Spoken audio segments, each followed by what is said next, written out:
violență, mult sânge, urmăriri cu mașini, plus sex. He couldn't perform. I want my money back. Oh, sorry. Iar bine, Sandule. Ce să fac în poate vârsta bună? You know how we often throw around the phrase, "This is unlike anything I've ever seen before." And usually it's a hyperbole. But in the case of Radu Jude's Dracula, I think that statement holds the truest it ever has. This isn't really a film. It's an experience. And I will be honest, it's a violently divisive one. I am convinced that there are two types of audience for a movie like this.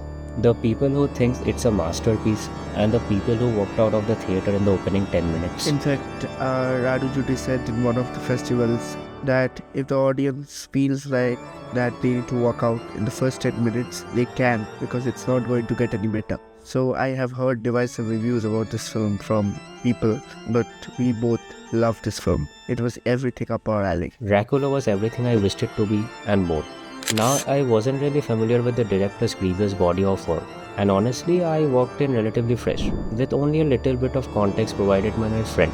Yeah, Devama, I remember I updated you on his previous Golden Bear winning film, Bad Luck Maggie on Looney Pond, which I watched just before the festival, and I loved that film. It was a brilliant film for me. Yeah, Dracula is not better than Bad Luck Maggie because I felt like Bad Luck Maggie has more things to say, some things more subtly. But subtle is not a word that you will associate with this film. Dracula throws everything at you. It's over the top at the next level and there's no subtlety in it.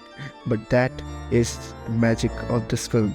It throws everything from communism to Marxism, from capitalism to AI through this brain rot style of filmmaking. It is nonsensical, it is troll-like.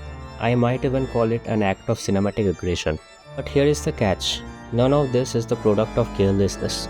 It is easy to mistake this style of messiness, but what I saw on the screen was a product of extreme control. Every element of this film is precisely crafted to give you the most disjointed viewing experience possible. It takes a lot of discipline to be this chaotic. This is Radu Jude's take on Dracula from a country that gave birth to Dracula, Romania.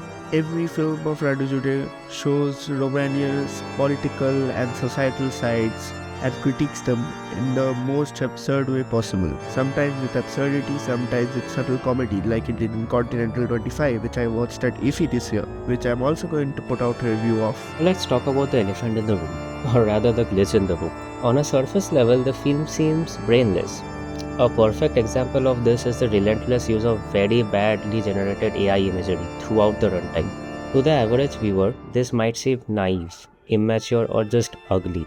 But I assure you, it is extremely intentional. This functions as a texture, a reflection to our current digital decay. And honestly, the best thing about it, it works.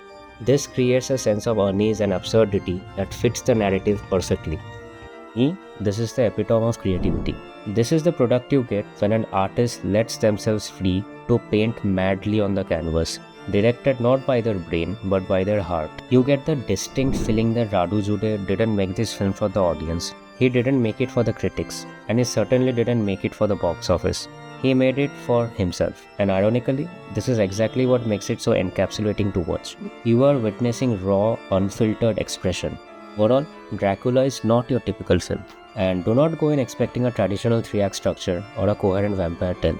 In fact, you should see this more as a modern art installation than a movie. Yes, it is challenging, it is frustrating, but also it is absolutely worthy of your experience, at least once in your life.